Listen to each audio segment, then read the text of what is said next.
Nurse na nagmagandang loob sa nasiraang rider, patay matapos di niya mapaandar ang motor. China Coast Guard at Chinese Maritime Militia muling binomba ng water cannon ang Unaiza May 4. Balik bansa na ang Gilas Pilipinas matapos makaginto sa Asian Games sa China. University Student Council Presidential Candidates nagtapat sa Meeting the Avance 2024. Pagbabawal sa mga e-bike sa major roads, ipinatigil ni President Bongbong Marcos simula ngayong April 18, 2024. Isang diwata sa Pasay City ang dinurumog ng mga tao dahil sa pasok sa budget at umaapaw sa laman ng pares overload nito. Ito ang mga balita sa Mandirigma, hatid ng Ulat sa Silangan.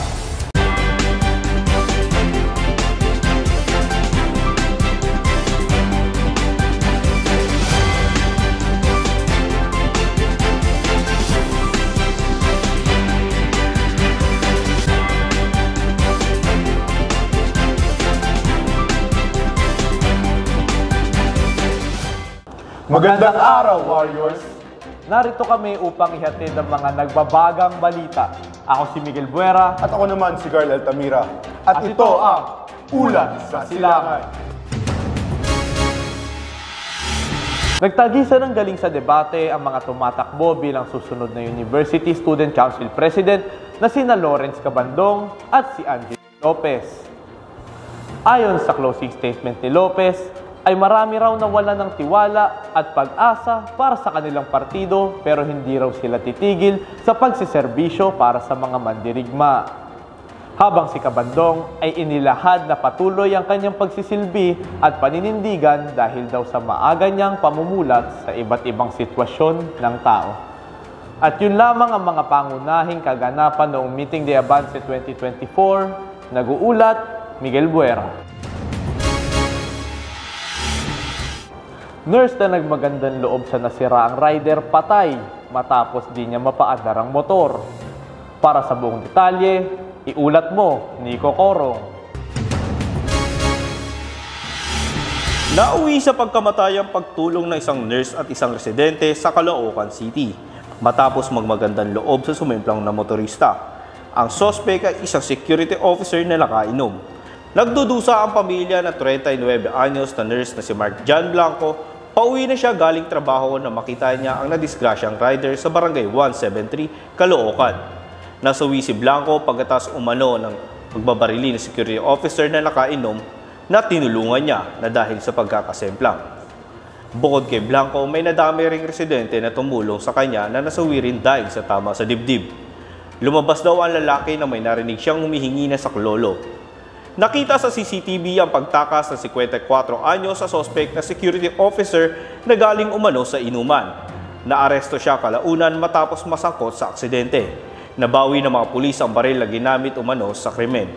Sinampahan na ng kaso ang sospek ng multiple murder. Nagbabalita, Nico Corong. Pagbabawal sa mga e-bikes sa major roads, ipinatigil ni President Bongbong Marcos simula ngayong April 18, 2024. Nakatutok sa balitang ito si Nathaniel Rosalejos. Simula April 15 ngayong taon, bawal na dumaan ang mga e-bikes at e-trike sa mga pangunahing kalsada ayon sa Regulation No. 24-022 Series of 2024. Nakaspecify sa memorandum ang mga kalsadang bawal na daanan ng mga e-trikes na ipinost na rin online. Ang multa, 2,500 pesos na maaaring madagdagan pa kapag may iba pang violations ang driver. Tulad nitong isang e-trike na pagmamay-ari ng isang barangay na nahuli sa may EDSA top corner. Sakay nito ang punong barangay at ang tanod na nagmamanayong nahuli rin na walang lisensya. Pero nitong April 18 ay nag-anunsyo si President Bongbong Marcos na bigyan ng isang buwang palugit ng MMDA ang mga motorista. Ito ay sa pamamagitan ng hindi pagbibigay ng violation ticket sa mga violators at ipaalam lamang sa kanila ang mga kalsada na dapat nilang daanan. Ang palugit na ito ay inaasahang magiging pagkakataon ng MMDA upang usisain palalo ang kanilang memorandum na inilabas. Nag-uulat, Nathaniel Rosalejos. Ngayong araw, April 24, muling binomba ng China Coast Guard at Chinese Maritime Militia ang Unay sa May 4 ng Pilipinas. Kitang-kita sa video na matindi ang harassment na natamo ng UM4 dahil sa lakas ng water pressure ng China. Nasira ang windshield ng UM4 at nagtamo ng injuries ang 4 na onboard ng UM4. Dahil sa matinding tama nito, wala itong nagawa kundi bumalik sa Palawan at ineskortan nito ng MRRV 4407. Ayon kay General Romeo Browner, dahil sa laki ng pinsala na natamo ng UM4, lahat ng kagamitan sa barko katulad ng mga radyo, radar at iba pa ay hindi na maaari pang mapakinabangan. Dahil sa galaw ng China, nanganib ang buhay ng mga sakay ng UM4 at hindi agad nakapagbigay ng resupply ang barko. Ngunit 9:30 ng umaga na madala ng Unay sa May 1 nang ligtas ang resupply equipment sa BRP Sierra Madre sa Ayungin Shoal. Yun lamang ang update sa ating Unay sa May 4. Nag-uulat, Carl Altamira. Balik bansa na ang Gilas Pilipinas matapos makaginto sa Asian Games sa China. Ibalita mo, Cesar Manzano. Ang 70-60 victory ng Gilas Pilipinas laban sa Jordan ay nagtapos ng 6 dekadang championship drought ng Pilipinas sa Asian Games. Hindi rin naging madali sa ating mga kababayan dahil meron din silang 21 days para paghandaan ito. Ang ating key player sa pagkapanalo ay si Justin Brownlee na nagtala ng 20 points, 10 rebounds at 5 assists. Ayon kay Coach Tim Cone. Almost like it's speechless. I mean, I can talk all day, but I just don't know what to say at this moment. Really, the guys that came out and did all the work. I'm so happy that everybody's so happy. Para kay Coach Tim, dapat daw mas bigyang credit sa panalo nito ang kanyang mga players. Sa kabila raw ng maikling panahon ng paghahanda, nagawa na nila ang matagal nang di pa nagagawa ng Pilipinas. Ayon kay Justin Brownlee, I still can't believe it. To be honest, it's such a surreal moment. We had to play some tough teams in China, Iran, and of course Jordan for the gold medal game. But it was tough. Si Coach Tim ngayon ay meron ng 6 na PBA Championship at isang SEA Games gold medal. Pero gaya nga ni Coach Tim, ibang klase daw ang panalong ito. Nag-uula sa Silangan, Cesar Manzano. Isang diwata sa Pasay City ang dinurumog ng mga tao dahil sa pasok sa budget at umaapaw sa laman ng pares overload nito. Nakatutok sa balitang ito, si Luigi Doliente.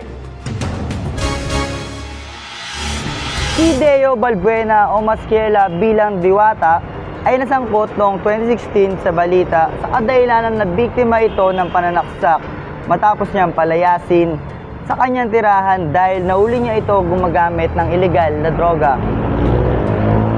Sa kabilang banda naman ay kinatuwaan naman ng netizens ang balitang ito dahil sa pagrampa ni Diwata sa loob ng presinto. Nagmula sa kalangitan, lumagapak sa kalupaan, narito na sa inyong harapan ang nag-iisang diwata na mukhang kawatan. Matapos ang 8 taon, si Diwata ay nagbabalik trending dahil nga yan sa kanyang patok at pinipilahan na parisan dito lamang yan sa Pasay City. Dinadayo ito ng mga taga iba't ibang lugar at binabalik-balikan dahil nga sa sarap nito ayon sa mga tao. Malaking pasalamat din ni Diwata na ilang beses ito na picture ng mga sikat na vlogger at ultimo mga artista ay pinupuntahan ang parisan na ito. Sa maayos na buhay at matagumpay na negosyo ni Diwata ay sino ba namang mag-aakala na dati lamang siya na nakatira sa ilan man tulay at walang maayos sa trabaho dahil sa kakulangan sa edukasyon, ngunit hindi ito naging hadlang sa kanyang mga pangarap kaya't nagsumikap ng husto si Diwata. Iba't ibang diskarte ang kanyang pinasok, kasama na dito ang pangangalakal at pagko-construction worker. Dahil sa patuloy na pagsisikap ay unti-unting nakaipon si Diwata at nakapagpundar ng sariling parisan na ngayon ay isa ng matagumpay na negosyo. Dahil sa kwentong ating natunghayan, natutunan natin na hindi sa estado ng buhay o maski man ang kasarian ng tao ang mapagsabi kung sino at kung hanggang saan lang tayo. Pinatunayan ni Diwata na huwag matatakot at mapagod abutin ang ating pangarap dahil walang ibang magdidikta ng ating kapalaran kung hindi ang ating pagiging porsigido. Alam mo, mukhang okay din yung pinakita ni Luigi no? Yung kay Diwata ba yun? Yung pares? Parang ang sarap nun kasi ang init nung sabaw tapos parang malapot siya. Kaso, medyo nakaka-high blood na siya. Ayun nga lang yung downside. Pero budget friendly yun para sa mga estudyante, di ba? Kaya tapusin na natin to para makapunta tayo doon. Parang gusto ko tikman yun. Diretso na tayo doon. Diretso na natin yan. At muli, ako si Carl Altamira. At ako naman si Miguel Buera. At ito ang mga balita ngayong araw para sa Ulat sa Silangan.